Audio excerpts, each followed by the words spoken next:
एक साहूकार था जिसके 7 बेटे और 1 बेटी थे। सातों भाई व बहन एक साथ बैठकर भोजन करते थे। एक दिन कार्तिक की चौथ का व्रत आया तो भाई बोला कि बहन आओ भोजन करें। बहन बोली कि आज करवा चौथ का व्रत है, चांद उगने पर ही खाऊंगी। तब भैया ने सोचा कि चांद उगने तक बहन भूखी रहेगी, तो एक भाई ने दिया जलाया, दूसरे भाई ने छन्नी लेकर उसे ढका और नकली चांद दिखाकर बहन से कहने लगे कि चल चांद उगा आया है, व्रत दे ले। बहन अपने भाइयों के साथ लगी कि चलो व्रत दे। तो भाभी बोली तुम्हारा चांद उगा होगा, हमारा चांद तो रात को उगेगा। बहन ने जब अकेले ही व्रत दे दिया तो खाने लगी तो पहले ही गिलास में बाल आ गया, दूसरे गिलास में कंकड़ आया, तीसरे गिलास मुंह की ओर किया तो उसकी ससुराल से संदेश आया कि उसका पति बहुत बीमार है, भेजो। माँ ने तब लड़की को विदा कर दिया और कहा कि रास्ते में जो भी मिले उसके पाँव लगना और जो कोई सुहाग का आशीष दे तो उसके पल्ले में गठ लगाकर उसे कुछ रुपए देना। बहन जब भाइयों से विदा हुई तो वह उसके पास जाकर उसकी सेवा करने के लिए बैठ गई। बाद में सास ने दासी के हाथ बची कुची रोटी भेज दी। इस प्रकार से समय बीतते बीतते श्रृंगारशीर मार्गशीर्ष की चौथ आई तो चौथ माता बोली करवा ले भाइयों की प्यारी करवा ले। लेकिन जब उसे चौथ माता नहीं दिखलाई दी तो वह बोली, हे माता आपने मुझे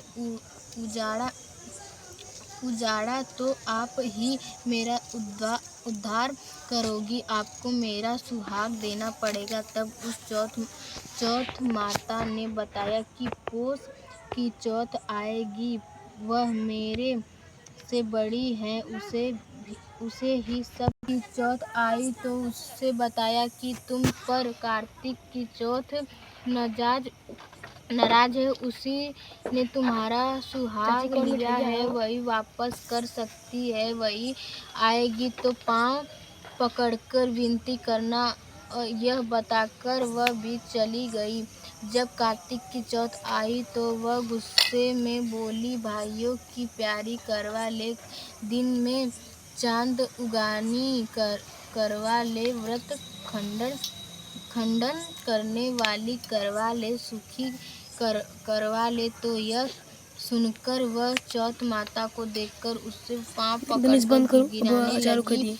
चौथ माता मेरा अब भूल नहीं करूंगी। तो चौथ माता ने प्रसन्न होकर आँखों से काजल, नाखूनों में से मेहंदी और टीके में से रोली लेकर छोटी उंगली से उसके आदमी पर छिटा दिया तो वह उठकर बैठ गया और बोला कि आज मैं बहुत सोया। वह बोली, क्या सोए, मुझे तो 12 महीने हो गए, अब जाकर चौथ माता ने मेरा सुहाग लौटाया। तब उससे कहा कि जल्दी से माता गई कि सब स्त्रियां चौथ का व्रत करें तो सुहाग अटल रहेगा। जिस तरह से साहूकार की बेटी का सुहाग दिया, उसी तरह से चौथ माता सबको सुहागी रखें। यही करवा चौथ के उपवास की सनातन महिमा है।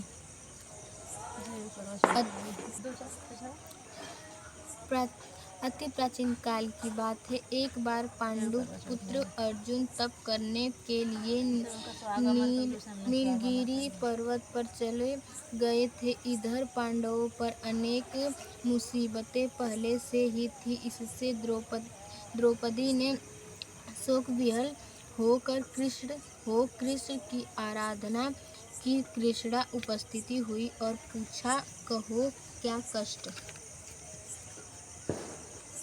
तुम्हें है। प्रभु द्रौपदी ने कहा जोड़कर कहा, मुझे क्या कष्ट है? आप तो स्वयं जानते हैं, आप तो अंतर्यामी हैं। मुझे कष्टों के बोझ से विहल कर दिया है। क्या कोई ऐसा उपाय है जिससे इन कष्टों से छुटकारा मिल सके? तुम्हारा प्रश्न अति उत्तम है। द्रौपदी कृष्ण मुस्कुराकर बोले, प्रभु फिर मुझे दुखी नारी का कष्ट दूर करने का उपाय बताइए। द्रौपदी ने पूछा। यही प्रश्न एक बार पार्वती जी ने शिवजी से कर दिया था। तब श्री शिवजी ने करवा चौथ का विधान बताया था। फिर प्रभु करवा चौथ की जानकारी मुझे भी दीजिए और उसकी कथा कहिए। तब कृष्ण ने एक पल सोचने के बाद कहा, दुख सुख जो संसारिक माना जाता है, प्राणी उसके सदा ही लिप्त रहता है। मैं तुम्हें अति उत्तम करवा चौथ व्रत की कथा सुनाता हूँ, जिससे ध्यान से सुनो। प्राचीन काल में गुणी विद्वान धर्मपरायण एक ब्राह्मण रहता था। उसके चार पुत्र तथा एक गुणवती सुशील पुत्री थी। पुत्री ने विवाहित होकर चतुर्थी का व्रत किया, किंतु चंद्रोदय से पूर्व ही उसे हत्या के बाध्य कर दिया। इससे उसके स्नेही भाइयों ने छल से पीपल की आड़ में कृत्रिम चंद्रमा बनाकर दिखा दिया। लड़की ने व्रत दे भोजन कर लिया। भोजन करते ही उसके पति को हृदय गति बंद हो गई।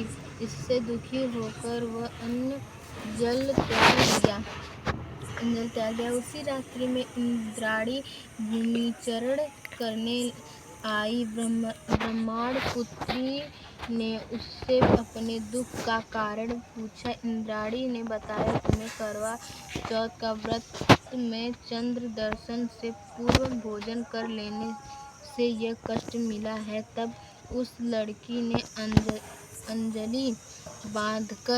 अंजलि बांधकर विनय की कि इससे मुक्त होने का कोई उपाय बताइए। इस पर इंद्राणी ने कहा, यदि तुम विधि पूर्वक अगली करवा चौथ का व्रत करो तो हम तुम्हारे पति पुनर्जीवित हो जाएंगे।